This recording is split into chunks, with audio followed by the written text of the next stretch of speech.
خالدہ حسین کی کہانی ایک بوند لہو کی۔ یہ ایک طویل جامد لمحے کی داستان ہے۔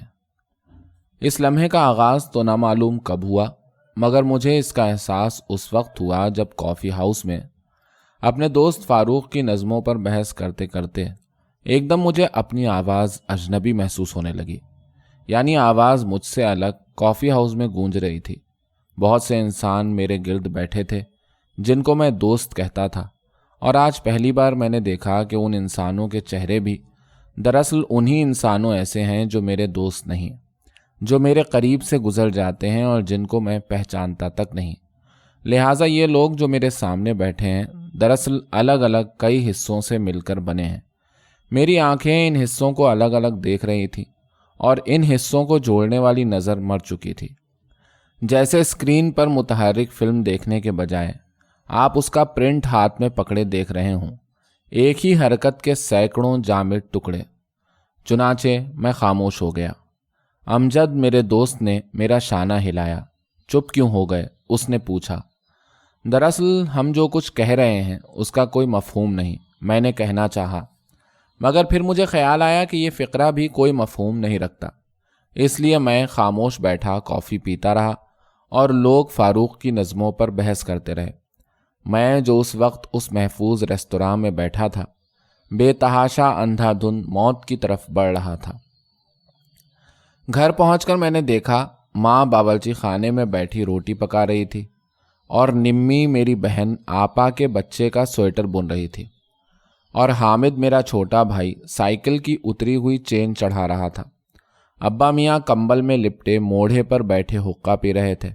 آنگن میں اندھیرا پھیلا تھا جہاں سے رات کی رانی کی مہک آ رہی تھی۔ مجھے یوں لگا جیسے میں نے یہ منظر پہلے بھی دیکھا ہے، میں یہ لمحہ پہلے بھی گزار چکا ہوں، چنانچہ آنے والے وقت میں کوئی نیا لمحہ نہیں۔ چیزوں کے گرد سے ایک نامعلوم سی دھند چھٹ چکی تھی اور وہ پتھریلی برہنگی میں میرے سامنے بکھری پڑی تھیں۔ یوں بھی ہو سکتا تھا کہ میں ان لوگوں اس گھر کے قریب سے اسی طرح گزر جاتا جس طرح بہت سے اجنبی لوگ گزر جاتے ہیں، تو شاید اس وقت بھی کوئی اس دروازے کے قریب سے گزر گیا ہے، کوئی اجنبی جو اپنے گھر کی طرف جا رہا ہے، وہ گھر جس کے قریب سے میں ایک اجنبی گزر جاتا ہوں۔ میں اس انسان کی نظروں سے وہ سب کچھ دیکھتا رہا جو اس گھر کے قریب سے گزر گیا تھا۔ ماں نے ابا میاں کے سامنے کھانے کی سینی تخت پر رکھ دی۔ ہسپتال گئے تھے؟ ماں نے مجھ سے پوچھا۔ تب مجھے یاد آیا کہ آپا کا بچہ ککو بیمار ہے اور میں دراصل اسے دیکھنے ہسپتال جا رہا تھا، مگر راستے میں کافی ہاؤس ٹھہر گیا۔ پھر اس اٹل لمحے نے مجھے گھیر لیا تھا۔ نہیں، میں نے جواب دیا، اور میرے اندر کہیں دور دور تک پیار کی وہ چبھن اور میٹھے میٹھے دکھ کا احساس نہ تھا جو ککو کے ساتھ وابستہ تھا۔ اندھا خلا میرے اندر سائیں سائیں کر رہا تھا۔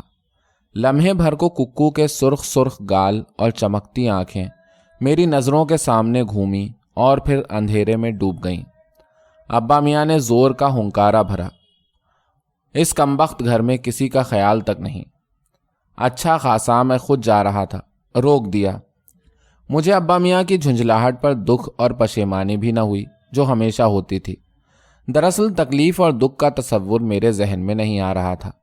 مثلاً ککو کے گلے کا آپریشن ہوا تھا اور اسے بے حد تکلیف تھی، مگر یہ تکلیف کیا ہوتی تھی؟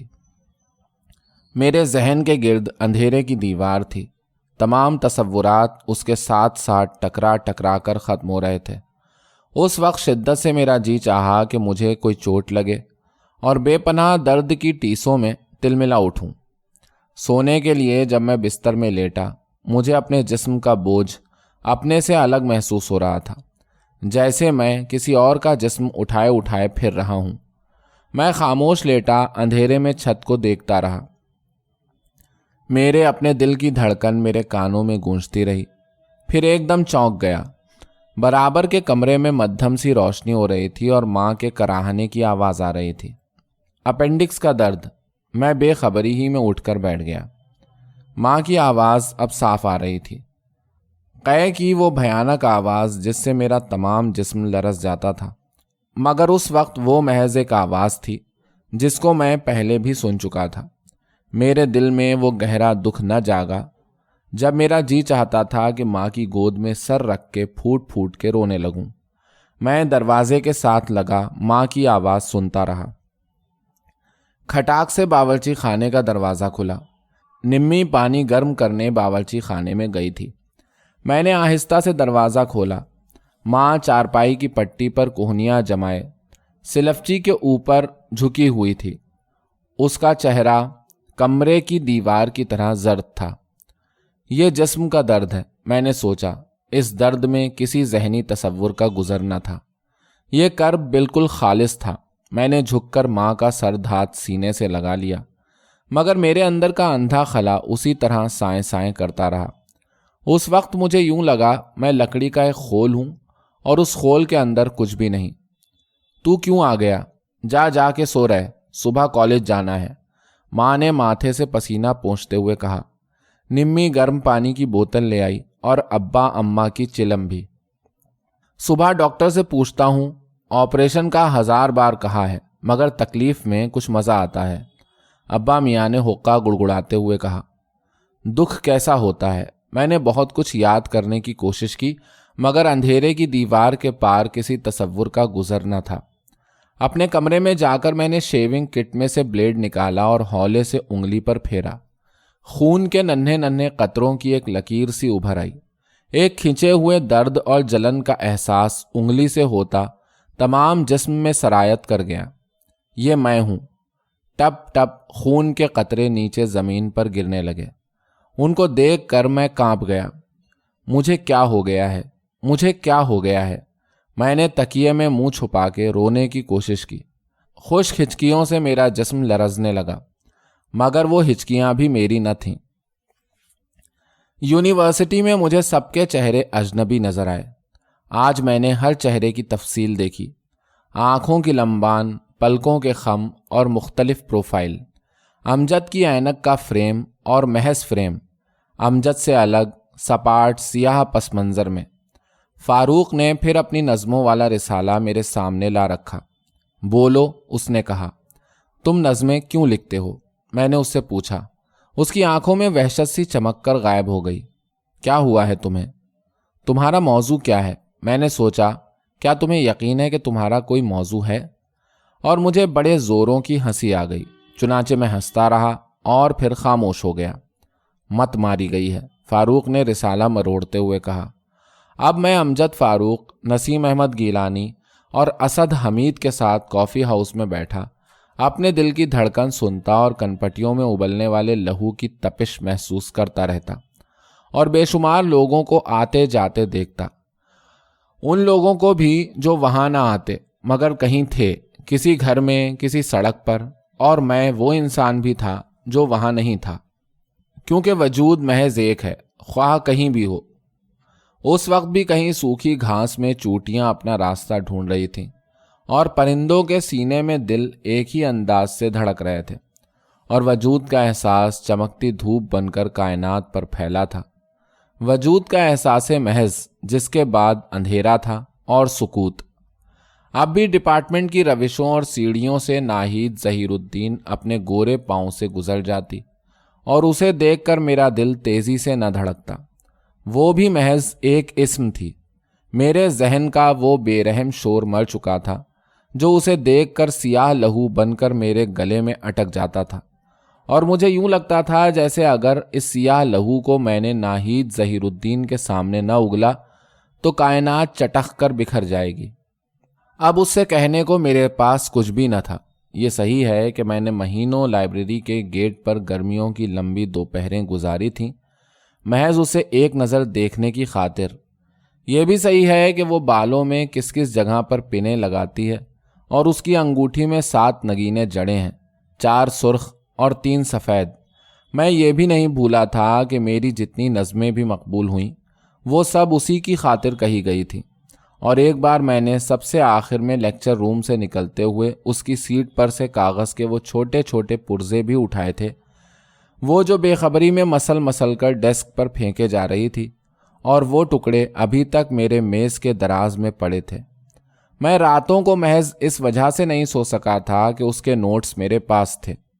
وہ کاغذ جن کو اس کے ہاتھوں نے چھوا تھا اور جب پہلی بار اس نے مجھ سے بات کی تھی۔ کیا آپ یونین کی افتتاحی تقریب میں شرکت کریں گی؟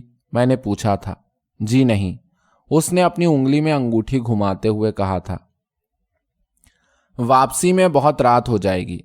تو میں نے نمی اور حامد کو فلم دکھائی تھی اور تمام دن سڑکوں پر گاتا پھرا تھا۔ پھر میں نے اس سے یہ بھی کہا تھا کہ لوگوں کے واہ واہ کرنے سے کیا ہوتا ہے؟ جس کے دکھ نے ہم سے نظمیں کہلوائیں اس کو خبر تک نہیں۔ وہ حیرت سے میری طرف دیکھنے لگی تھی۔ پھر میں نے دل سے اٹھتی خوشی اور لبوں پر آتی مسکراہٹ کو روک کر کہا تھا، آپ نے کبھی بتایا نہیں آپ کو میری نظمیں کیسی لگتی ہیں، مثلاً یہ آخری والی۔ مگر اب اس اٹل لمحے کے بعد سب کچھ مر چکا تھا۔ اس لمحے نے مجھ سے پوچھا تھا، اگر ناہید ظہیر الدین مل بھی جائے تو کیا ہوگا؟ وہ بھی تمہاری طرح محض ایک اسم ہے۔ وہ پتھر کی دیوار تو نہ ٹلے گی جو تمہارے اور زندگی کے درمیان حائل ہے۔ چنانچہ میں ناہید ظہیر الدین کو شیشے کی سی بے حسی کے ساتھ قریب سے گزرتا دیکھنے لگا۔ اس کی مخصوص مہک کا مفہوم بھی ختم ہو چکا تھا۔ مجھے کسی چیز کی ضرورت نہیں، احتیاج کا تصور مر چکا تھا۔ ہر چیز اپنا وزن کھو کر فضا میں پانی کی طرح تیر رہی تھی۔ میں یونیورسٹی کے رستوں پر مہینوں اپنے جسموں کا بوجھ اٹھائے پھرتا رہا۔ ماں نے ابا میاں سے کہا، اجی کچھ باولا سا ہوتا جا رہا ہے، آپ نے کبھی دیکھا کیسے چپ چاپ اپنے سامنے تکے جاتا ہے؟ میں اپنے کمرے میں بہت دیر سے کرسی پر بالکل ساکت بیٹھا تھا۔ ابا میاں زور سے کھانسے، پڑھائی سے بھاگتا ہے اور کیا ہے، خاک باولا ہو رہا ہے، اس اولاد نے ناک میں دم کر رکھا ہے۔ چھوٹے میاں کو ریڈیو کے گانوں ہی سے فرصت نہیں ہوتی۔ ماں نے ہولے سے کہا، نہیں یہ بات نہیں، اجی تو اب تک وظیفے لیتا آیا ہے اور رسالوں میں اس کا کیا کچھ چھپتا رہتا ہے، آپ کو کچھ پرواہ ہو تو دیکھیں۔ میں کہتی ہوں اسے نظر تو نہیں ہو گئی؟ ابا میاں اتنی زور سے ہنسے کہ اچھو آ گیا۔ بڑا یوسف ثانی ہے نا، نظر ہو گئی۔ آپ نہیں جانتے، امتحان کے دن جو نزدیک ہوئے، دشمنوں کا پتہ تھوڑی چلتا ہے۔ اس جمعرات کو پیروں کے گھر جاؤں گی۔ اس سے اگلے روز کا ذکر ہے کہ فاروق کا اسکوٹر ٹرک سے ٹکرا گیا اور وہ انسان جس کو فاروق کہا جاتا تھا مر گیا۔ میں فاروق کے گھر گیا۔ برآمدے میں لوگوں کے ہجوم میں اس کا پلنگ رکھا تھا۔ میں نے پنجوں کے بل کھڑے ہو کر دیکھا۔ ایک سرد سنسنی میرے جسم میں دوڑ گئی۔ ایسی ناممکن بات اس وقت کیسی فطری نظر آ رہی تھی۔ میں یہ لمحہ پہلے بھی گزار چکا تھا۔ فاروق جو شاعری کرتا تھا اور جس کی باہوں میں باہیں ڈال کر میں باغوں اور سڑکوں پر گھومتا تھا، اور جو پنکج ملک کے گیت گاتا تھا اور بے تحاشا ہنستا تھا، ختم ہو چکا تھا، اور وہ انسان جو زندہ تھے اس کے قریب کھڑے اسے دیکھ رہے تھے۔ مجھے اپنے جسم میں تیزی سے دوڑتے لہو کا احساس ہوا۔ میرے قریب اسد حمید، نسیم احمد گیلانی، امجد اور بہت سے لوگ آنکھوں پہ رومال رکھے سسکیاں دبانے کی کوشش کر رہے تھے۔ میں حسرت سے ان کی طرف دیکھتا رہا اور پھر گھر کی جانب چل دیا۔ دنیا میں غم کا نشان مٹ چکا تھا۔ میں شہر کی سڑکوں پر گھومتا رہا۔ رات جب فاروق کو اندھیری قبر میں اتار دیا گیا اور میں اپنے پلنگ پر آنکھیں کھولے پڑا رہا، سرخ اندھیرا چاروں طرف بہہ رہا تھا۔ میں فاروق ہوں، میں فاروق ہوں۔ وجود کی حدیں ہمیشہ کے لیے ختم ہو چکی تھیں۔ یہاں لا انتہا تنہائی تھی، مگر تنہائی کا کوئی خوف، کوئی دکھ نہ تھا۔ خوف بھی مر چکا تھا، موت کا خوف بھی، اور اس کے بعد کچھ بھی نہ تھا۔ ایک مسلسل ابدی انتہا سامنے پھیلی تھی۔ پھر میں اکثر شام کو باغ جناح کی گیلی گھاس پر لیٹا رہتا۔ آسمان یعنی سناٹے کا نیلا خول مجھے چاروں طرف سے گھیرے تھا، اور اس کے نیچے پھیلی وسیع دنیا میں کہیں محسوس کرنے کو کچھ بھی نہ تھا۔ اشرف ابا کے منشی کے لڑکے نے مجھ سے پوچھا، فاروق آپ کا دوست تھا نا؟ اس کی آواز بھرائی ہوئی تھی۔ میں نے اس کے چہرے کی طرف دیکھا۔ اس کی آنکھوں میں آنسو ڈبڈبا رہے تھے۔ ہاں، میں نے جواب دیا۔ کتنا خوبصورت تھا۔ میں نے اسے کرکٹ کے میچ میں دیکھا تھا۔ آپ زیادہ رنج نہ کریں، قدرت کو یہی منظور تھا، اور پھر انسان کر بھی کیا سکتا ہے سوائے رونے کے۔ وہ اپنے سرخ پھولدار رومال سے آنسو پوچھنے لگا۔ رنج کیا ہوتا ہے؟ فاروق مر گیا مگر میں زندہ ہوں، اتنے بہت سے انسان زندہ ہیں۔ اور اشرف کی آنکھیں وحشت سے پھیل گئیں۔ اس نے اپنا سرخ رومال گھٹنوں پر رکھ کے تہہ کیا، آپ کے دل پر دھماکہ بیٹھ گیا ہے۔ زیادہ غم ہو تو آدمی پتھر ہو جاتا ہے۔ مجھے ہنسی آ گئی۔ یہاں بے حسی کو بھی کوئی نہیں پہچانتا، سب بے حسی کا وجود تسلیم کرتے ہوئے ڈرتے ہیں۔ آپ میرے ساتھ پیروں کے گھر چلیے، جی ٹھیک ہو جائے گا، اشرف نے بڑے وثوق سے کہا۔ پھر اس نے مجھے بتایا کہ جب خورشید کی بات کہیں اور پکی ہونے لگی تھی تب وہ پیر صاحب کے پاس گیا تھا اور انہوں نے میٹھے چنے دم کر کے دیے تھے اور 5 تعویذ جو اس نے خورشید کو دے دیے تھے، اور 15 دن کے اندر اندر اس کی بات ٹوٹ گئی تھی۔ اب وہ ہر جمعرات وہاں سما میں جاتا ہے اور بے شمار بیمار لوگ وہاں آتے ہیں۔ تب میں اشرف کے ساتھ ان بیمار لوگوں کو وہاں دیکھنے گیا۔ ایک مستطیل کمرے میں لوگ جمع تھے۔ گھٹتی ہوئی گرم فضا میں اگر بتیوں کی مہک اڑ رہی تھی۔ کھڑکی کے قریب شاہ صاحب سفید کپڑوں پر ہری شال اوڑھے بیٹھے تھے اور لوگ باہر صحن سے کھڑکی میں جھک جھک کر ان کے ہاتھ چوم رہے تھے اور اپنی کرب سے دہکتی آنکھوں سے لگا رہے تھے، اور ان کے چہرے سرخ انگارہ سے تپ رہے تھے، پلکوں پر آنسو لرز رہے تھے۔ ان کے کانپتے ہونٹ شاہ صاحب کے ہاتھوں سے ایک سلگتی گرسنگی سے چپک جاتے۔ بے بس دکھی انسانوں کا ہجوم جو اپنی تمناؤں کے بوجھ تلے دبے جا رہے تھے، مگر ان کے غم اور ان کی تمناؤں کی آنچ مجھ تک نہیں پہنچ رہی تھی۔ راستے میں وہ پتھر کی دیوار پڑتی تھی۔ میں یاد کرتا رہا، تمنا کیسی ہوتی ہے، تیرے عشق نچایا کر تھیا تھیا۔ ہاں، شاہ صاحب کے پاؤں تھاپ کے ساتھ اٹھنے لگے۔ ایک بیمار زرد رو لڑکا جھوم جھوم کر دیوار کے ساتھ سر ٹکرا رہا تھا۔ میرے قریب بیٹھے سفید ریش آدمی کی سانس تیز تیز چلنے لگی، اس کی تپتی سرخ آنکھیں نمالود ہو گئیں۔ چھیتی بوڑھے وے طبیبہ، ہائے تے میں مر گئیاں۔ اس کے قدم بھی شاہ صاحب کے ساتھ ساتھ اٹھنے لگے۔ اشرف دیوار کے ساتھ لگا چپ چاپ کھڑا تھا۔ یکدم اس کا چہرہ بے حد زرد پڑ گیا، آنکھوں میں نیند سی اترنے لگی۔ وہ بمشکل اپنی پلکوں کو کھولے ہوئے تھا۔ گہری گہری سانسوں سے نیلی قمیص سے اس کی پسلیاں ابھری نظر آ رہی تھیں۔ پھر اس نے تیزی سے دوڑ کر شاہ صاحب کے سامنے سر جھکا دیا۔ شاہ صاحب نے اپنا نسوں بھرا ہاتھ اس کے سر پر رکھ دیا۔ موٹے موٹے آنسو اس کے رخساروں سے بہہ کر چٹائی میں جذب ہونے لگے۔ انسانوں کا ہجوم کسی انجانے لاوے کے تیز ریلے میں بہہ رہا تھا۔ سب سر ایک ہی تال پر جھوم رہے تھے۔ لوگ بے بسی سے ہاتھ ہلا ہلا کے رو رہے تھے۔ احساس کی فراوانی دیواروں میں سرایت کر گئی۔ میرے گرد دیواریں سانس لے رہی تھیں اور قدموں تلے زمین دھڑک رہی تھی۔ اشرف میرا ہاتھ پکڑ کے شاہ صاحب کے قریب لے گیا۔ انہوں نے اپنی نم آلود آنکھوں سے میری طرف دیکھا۔ یہ میرا دوست ہے، اس کا جی اچھا نہیں، اشرف نے کہا۔ شاہ صاحب نے میری آنکھوں میں جھانک کر دیکھا۔ اندھیری کوٹری دیا نہ جلے، انہوں نے اپنی گہری آواز میں کہا۔ میں خاموشی سے ان کا چہرہ دیکھتا رہا۔ بولو، اشرف نے میرا شانہ ہلایا۔ سب کچھ کہہ دو۔ مگر کیا؟ میرے پاس کہنے کو کچھ بھی نہ تھا۔ اس مستطیل کمرے اور کچے صحن سے باہر کائنات پر اسی جامد لمحے کا پردہ تنا تھا۔ سب انسان اجنبی تھے اور سب انسان آشنا تھے۔ واپسی پر میں نے اشرف سے کہنا چاہا، حامد میرا بھائی جب راک اینڈ رول موسیقی سنتا ہے تو اس کی یہی کیفیت ہو جاتی ہے جو آج اس کمرے میں سب کی تھی، مگر تم بڑے خوش قسمت ہو کہ تم کو راک اینڈ رول کے ساتھ کوئی دلچسپی نہیں اور تم شاہ صاحب کے سامنے سر جھکا کے رو سکتے ہو، اور جب تم شاہ صاحب کے دم کیے ہوئے میٹھے چنے کھاتے ہو اور اپنی محبوبہ کو ان کے تعویذ دیتے ہو تو تیزی سے بڑھتے ہوئے المیہ کا رخ بدل جاتا ہے۔ تم محض اپنے اندر محدود ہو، اسی لیے تم دکھی ہو سکتے ہو، پیار کر سکتے ہو۔ اس شام جب میں نے ماں کو بتایا کہ میں پیروں کے گھر گیا تھا تو مارے خوشی کے اس کی آنکھوں میں آنسو آ گئے۔ پھر اس جامد لمحے کی موت کے شدید انتظار میں میرا ذہن بالکل شل ہو گیا، چنانچہ وہ انتظار بھی مر گیا۔ میں نے اپنے آپ کو فراموش کر دیا۔ اپنے آپ کو یوں فراموش کر دینے میں بڑا سکون تھا، جیسے انسان کے جسم کا بوجھ ختم ہو جائے، ایک مکمل توازن جو اسے فضا میں معلق رکھے۔ معلوم نہیں کتنے دن میں اس شہر میں سانس لیتا رہا۔